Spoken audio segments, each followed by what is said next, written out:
Ingat dulu ada kawan saya suka hutang sampai ke atas waktu sekolah. Jadi memang nampak kemas lah kan. Ingat pada kawan kita, tak nak sebut nama, nanti malu, tapi saya tag di video dia kat sini.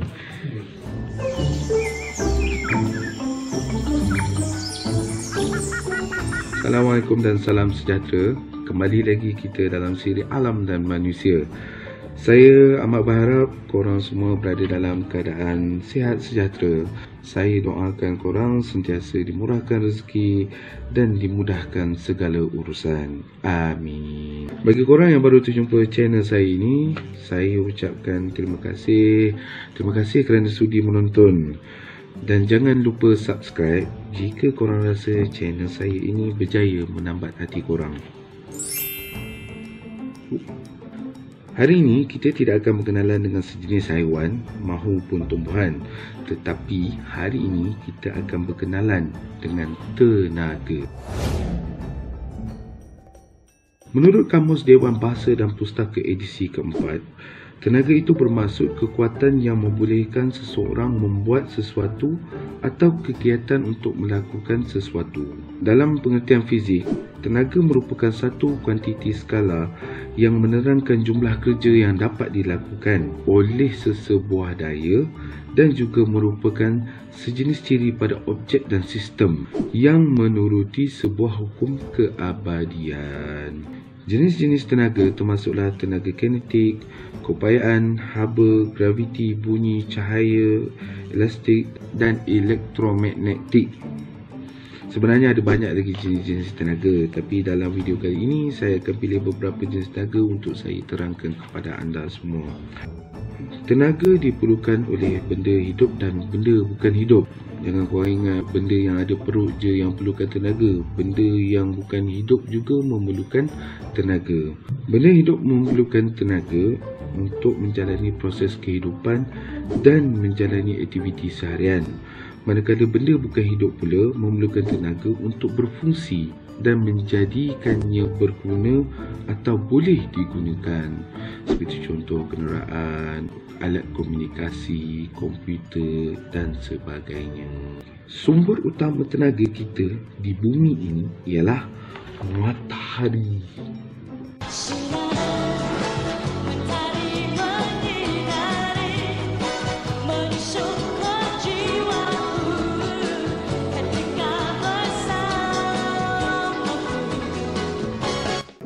Berikut ni saya nak terangkan sikit tentang sumber-sumber tenaga.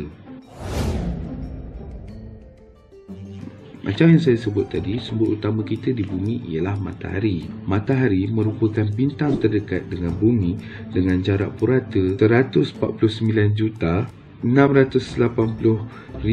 kilometer ataupun 93,26,724 batu. Jauhnya antara matahari dan bumi. Matahari menjadi tunjang kepada sistem suria kita, yang mana ia mempunyai garis pusat sepanjang 1,391,980 km dengan suhu permukaannya 5,500 darjah Celsius.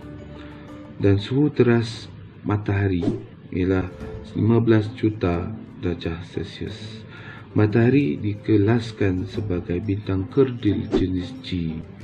Bayang kalau matahari yang besar tu, klasifikasi dia kecil, bintang kecil kerdil. Bintang kerdil. Bayangkanlah betapa luasnya alam semesta ini.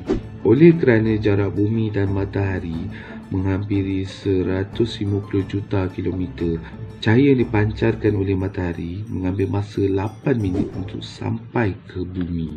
Walaupun matahari ini bintang kecil, sesiapa saja yang memandang cahaya matahari secara terus, ia boleh menyebabkan seseorang itu menjadi buta. Jadi janganlah pandang matahari terus. Tengok matahari dalam Google tak apa. Yang kedua, sumber tenaga angin.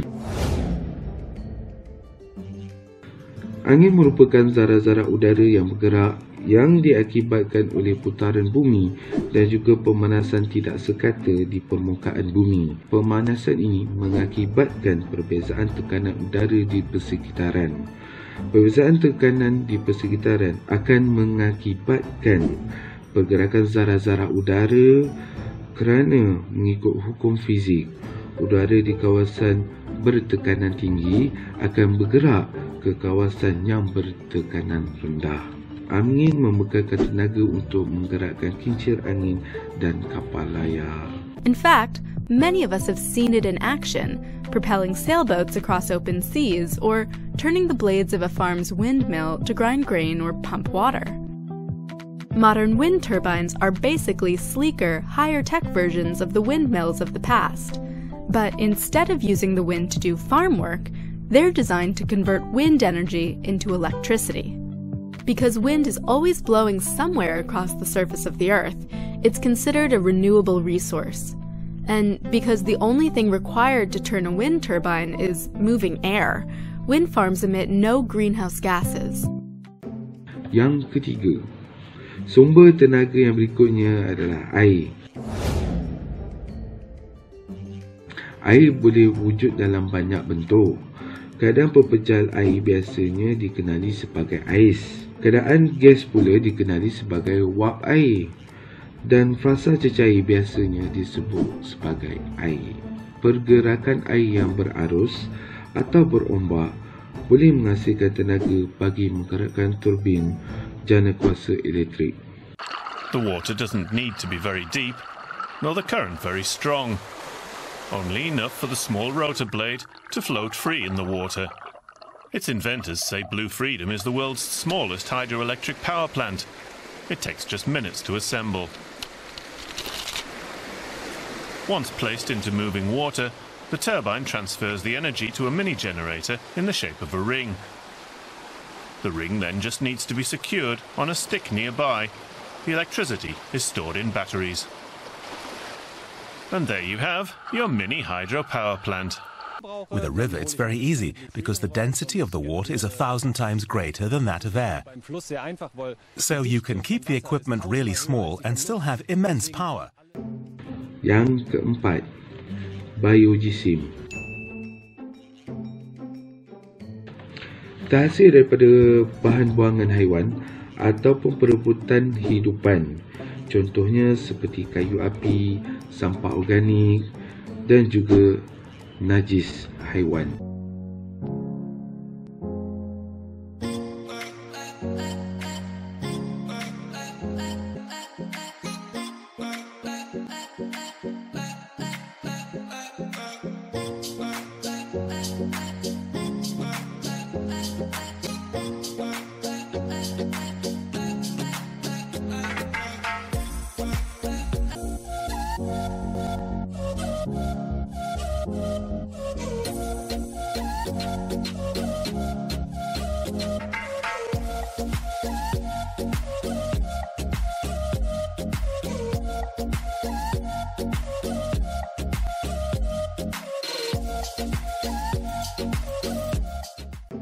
Yang kelima, bahan afil fosil. Bahan api fosil ni merujuk kepada bahan api yang terbentuk daripada proses-proses semula jadi, seperti perebutan hidupan mati yang tertanam. Usia hidupan itu lazimnya sekitar jutaan tahun, yang paling lama melebihi 650 juta tahun. Bahan api fosil mengandungi karbon yang sangat tinggi. Antaranya jenis bahan api fosil ialah arang batu, petroleum dan gas asli. Most of today's energy needs are met by fossil fuels, like coal, oil and gas. These unique, high-energy fuels are non-renewable resources that took millions of years to form. About 2 billion years ago, marine organisms like algae and microscopic animals and plants died and settled on the ocean floor. Beneath other sediments in the ocean, and in the absence of oxygen, these fossils changed into a substance called kerogen. Under heat and pressure, Kerogen gradually changes into oil or gas. The whole process usually takes at least 1 million years. Yang keenam, nuklear. Sumber tenaga ini berasaskan tidak balas nuklear seperti perebutan radioaktif serta pembelahan atau pelakuran nuklear untuk menjana tenaga sekunder. Selain itu juga, ia merujuk kepada teknologi dan industri tenaga nuklear yang membolehkan penjanaan tenaga sekunder seperti tenaga elektrik. Tenaga nuklear ini dihasilkan daripada tindak balas nuklear terkawal. Kalau tak terkawal, yang tu yang jadi Chernobyl tu. Despite so much time having passed, the area around the city of Pripyat is still dangerous, not just for living, but also for visiting. The radiation source itself, Chernobyl's reactor number 4, is covered with a steel structure called the New Safe Confinement, and any activity there is prohibited. It would seem that there's no reason to expect trouble. It was completely destroyed. A huge amount of radioactive material was scattered into the environment. The isotopes of uranium, plutonium, iodine-131, cesium-137, and other elements spread over a wide region. Before the accident, the reactor held about 190 tons of nuclear fuel. According to some estimates, from 5 to 30% of this amount fell into the surrounding environment. This event is considered the largest nuclear accident in history. Yang ketujuh, geothermal. Sumber tenaga yang diperolehi daripada haba batuan panas di bawah permukaan bumi, biasanya untuk menjana tenaga elektrik. Di negara-negara yang mempunyai 4 musim seperti di Eropah, tenaga geotermal juga digunakan untuk memanaskan bangunan pada musim sejuk dan menyejukkan bangunan pada musim panas. Menarik itu, dua fungsi. Geothermal energy accounts for roughly 26% of Iceland's electricity production. Most of it is used to power heavy industries. Hot geothermal water, too, is a significant source of energy transported in pipes to towns and cities such as the capital Reykjavik. Heated at 73 degrees Celsius, hot water flows directly from taps. It is used to heat 90% of Iceland's homes, including the one Anna shares with fellow classmates. In the town of Hveragerði, creative use of geothermal water has led to new businesses, such as this geothermal restaurant. Ólafur Rennisson is the owner. This is earth cooking, geothermal cooking. This is 170 Celsius hot power. And here we are doing baking potatoes. Usually in the oven you use a lot of heat and a long time. Here only 20 minutes. Yang ke-8, makanan. Sumber tenaga utama untuk benda hidup. Semua benda hidup memerlukan makanan, sama ada mikroorganisma sehinggalah manusia yang berakal. Semuanya memerlukan tenaga. Across the whole planet, humans eat on average between 1 and 2.7 kilograms of food a day. That's over 365 kilograms a year per person, and more than 28,800 kilograms over the course of a lifetime. And every last scrap makes its way through the digestive system. Comprised of 10 organs, covering 9 meters, and containing over 20 specialized cell types, this is one of the most diverse and complicated systems in the human body. Its parts continuously work in unison to fulfill a singular task, transforming the raw materials of your food into the nutrients and energy that keep you alive. Sekarang mari kita lihat bentuk-bentuk tenaga yang ada. Yang pertama, tenaga suria. Sumber tenaga suria tentulah matahari. Tenaga suria boleh menghasilkan haba dan cahaya yang mana ia sangat penting untuk kehidupan. 1. Solar power will save you money. With solar, you don't have to rely on expensive electricity from your utility company. The average EnergySage customer saves tens of thousands of dollars over the lifetime of their system when they go solar. 2. Solar increases property values. When you install solar panels on your roof, it adds thousands to your home's resale value and also helps attract green-conscious home buyers. 3. Solar is great for the environment. Using solar energy means you're utilizing zero-emissions electricity and shrinking your carbon footprint. If you have an electric car, you can even power your commute with the sun instead of traditional fossil fuels. Yang kedua, tenaga haba. Sumber tenaga haba ini ada banyak. Matahari boleh, biojisim boleh, bahan api fosil boleh dan nuklear pun boleh. Tetapi kita perlu lihat haba itu sendiri digunakan untuk apa. Jika haba itu untuk mengeringkan baju, maka sumber tenaganya ialah matahari. Jika haba digunakan untuk memasak, maka sumber tenaga ialah bahan api fosil ataupun biojisim. Jika haba itu digunakan untuk menjanakan elektrik, maka sumbernya tenaga nuklear ataupun tenaga geothermal. Guys, we are out here in the backyard with our Mega Solar Scorcher on this beautiful, sunny, warm day, and we want to find out if we can use this solar scorcher to cook a steak. I'm getting about 140 degrees Fahrenheit read anywhere I put that thermometer, so I think it's time to start concentrating this beam and see if we can get a sear on the outside of this steak. To do that, we're going to have to drop our pan a little bit lower. That wood is now burning almost instantly, so I think we've got a good concentrated bit of sunlight there.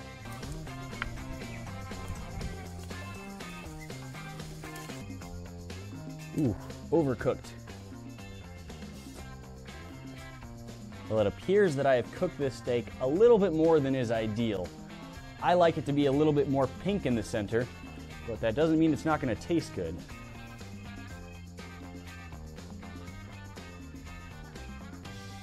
That is good. Yang ketiga, tenaga nuklear. Sumber tunggalnya ialah nuklear. Tujuannya hanya ada dua. Sama ada untuk menjanakan elektrik dan yang kedua sebagai senjata pemusnah. Despite aircraft carriers' immense cost, the Navy believes there is no replacing a well-armed, aircraft-equipped, sovereign piece of U.S. territory powered by dual nuclear reactors. Former Defense Secretary William Cohen was fond of saying that without flap tops, the U.S. has less of a voice, less of an influence.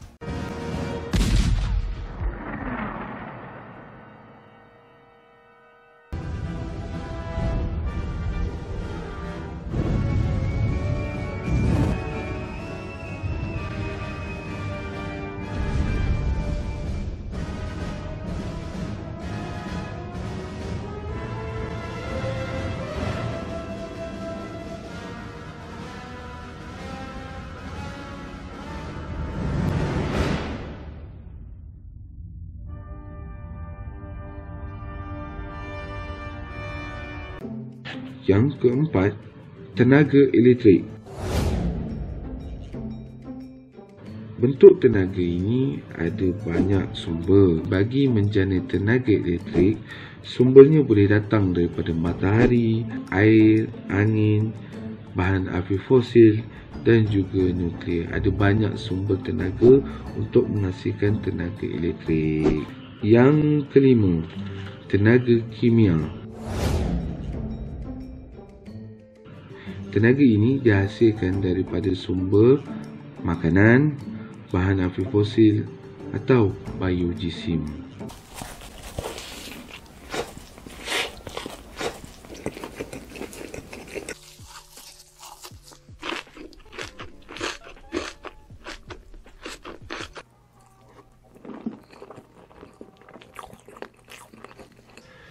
Oh.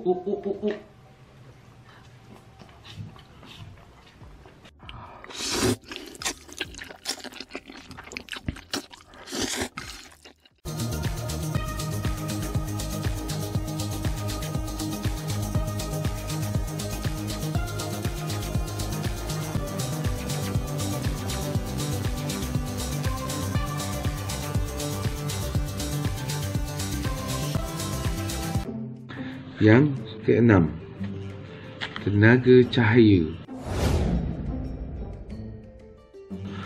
Merujuk kepada satu bentuk tenaga yang menghasilkan cahaya. Sumber utamanya dah tentulah matahari. Tenaga ini boleh dihasilkan daripada sumber-sumber tenaga yang lain.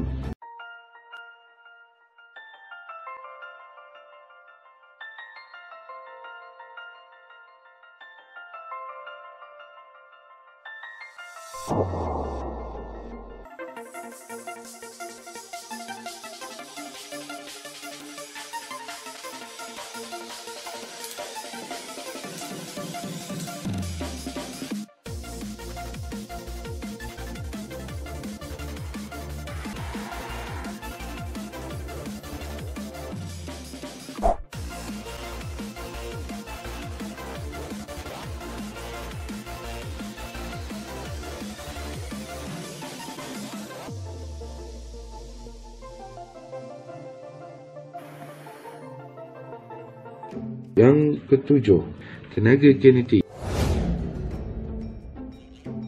Tenaga kinetik ialah tenaga yang tersimpan di dalam objek yang bergerak. Tenaga kinetik adalah satu kuantiti skala. Perubahan tenaga kinetik adalah bersamaan dengan kerja yang dilakukan oleh objek itu. This next toy, although only spinning at 30 rotations per minute, might still catch your eye. A glass ball with a silver or copper frame makes the illusion of an endless spiral movement. This definitely has some value. Feelflux, a toy which defies gravity. Throw the ball into a special tube and watch something incredible. You can look at this over and over again, right? The following kinetic toy shows a whole new perspective on Newton's classic pendulum. Like in the metal version of this, to make it work, you have to pull out a ball and release it to see the laws of physics in action, but with light accompaniment. These beautiful and bright balls with LEDs and 3 backlight modes will definitely help you relax and take a break from work. Yang ke-8, tenaga keupayaan. Tenaga keupayaan adalah satu kuantiti fizik skala. Ia merupakan sejenis tenaga yang tersimpan dalam sesuatu objek dan mungkin boleh digunakan.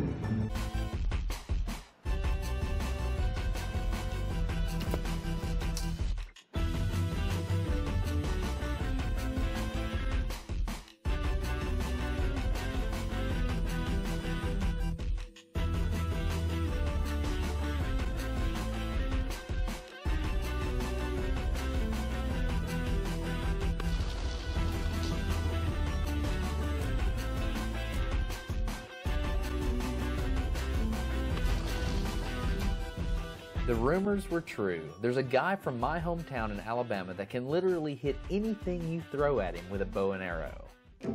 Yang ke-9, tenaga bunyi.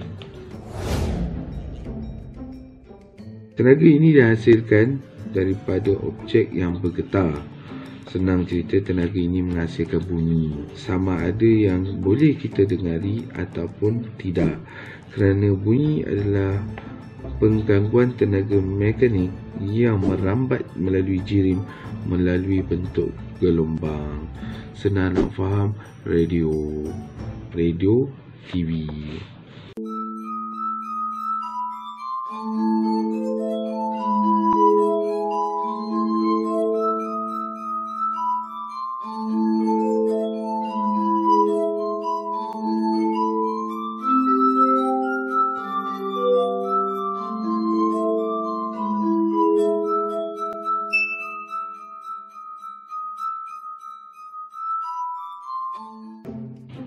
Okay, sumber tenaga ni dikategorikan kepada dua.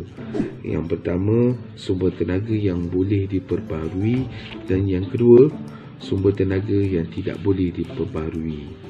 Sumber tenaga yang boleh diperbaharui bermaksud sumber tenaga ini sentiasa ada, berterusan dan boleh dijana sepanjang masa. Sebagai contoh, matahari. Matahari ialah sumber tenaga yang sentiasa ada. Ombak wujud secara semula jadi. Air sentiasa ada di persekitaran. dan angin tidak terhad dan sentiasa ada untuk negara-negara tertentu. Biojisim sentiasa ada kerana ia berasal daripada bahan semula jadi. Kalau korang ingat video saya yang pasal lembu, ingat kan, di India menggunakan tahi lembu untuk menjadi bahan bakar untuk memasak. Itulah dianya kalau senang nak faham. Sumber tenaga yang tidak boleh diperbarui merujuk kepada sumber tenaga semula jadi yang tidak boleh diganti dengan mudah oleh sumber semula jadi pada kadar yang cukup pantas dan dengan kadar segera. Sebagai contoh, bahan aktif fosil seperti arang batu, gas asli dan petroleum, termasuklah bahan nuklear iaitu uranium. Kesemua sumber tenaga yang saya sebutkan tadi mengambil masa bukan saja ratusan tahun, malahan ada yang memerlukan sehingga jutaan tahun. Di Malaysia, kita banyak menggunakan sumber tenaga yang tidak boleh diperbaharui, terutamanya untuk pengangkutan dan industri makanan. Maksud saya menggunakan petroleum untuk kenderaan dan gas asli untuk industri makanan. Jika ada sumber tenaga yang boleh diperbaharui untuk pengangkutan dan makanan, ianya belum lagi dikomersialkan di Malaysia.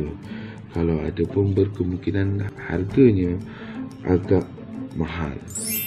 Buat masa ini kita perlulah menggunakan tenaga dengan cara yang berhemah. Lebih-lebih lagi tenaga ini memerlukan kos yang perlu ditanggung. Jadi berjimat cermat dan penggunaan berhemah adalah cara yang terbaik dalam kehidupan manusia. Kita tahu manusia memerlukan tenaga dan sumber-sumbernya untuk meneruskan kelangsungan kehidupan. Saya ingin kongsikan satu cerita berkenaan tenaga dan kereta. Macam sekarang ni kita tahu kereta yang ada di dunia ni, kereta yang menggunakan petrol, kereta yang menggunakan teknologi hybrid, kereta yang menggunakan elektrik. Dikatakan sebenarnya sudah ada kereta yang menggunakan air sebagai sumber tenaga untuk menggerakkan kereta. Tetapi syarikat-syarikat besar pengeluar petroleum telah membeli teknologi ini daripada orang yang membuat teknologi yang menggunakan air untuk menggerakkan kereta. Sebaik saja mengetahui tentang kewujudan teknologi ini. Kerana dibimbangi kewujudan teknologi ini bukan saja menyebabkan mereka kerugian besar dan gulung tikar, malah ianya boleh merubah landscape sejarah dunia. Kita tahu air ialah sumber yang tidak terhad di bumi ini. Betul atau tidak, semuanya hanya Tuhan saja yang tahu. Jika anda suka dengan video ini, jangan lupa tekan like. Jika anda ingin mengikuti video-video daripada channel saya, jangan lupa tekan subscribe. Dan jika video ini bermanfaat, jangan lupa untuk tekan butang share dan kongsikan video ini dengan rakan-rakan anda yang lain. Terima kasih kerana sudi menonton. Jika ada ralap fakta ataupun salah info dalam video ini, jangan lupa untuk maklumkan pada ruangan komen di bawah ini. Itu sahaja untuk hari ini. Sehingga kita berjumpa di siri alam dan manusia yang lain. Sekian. Terima kasih.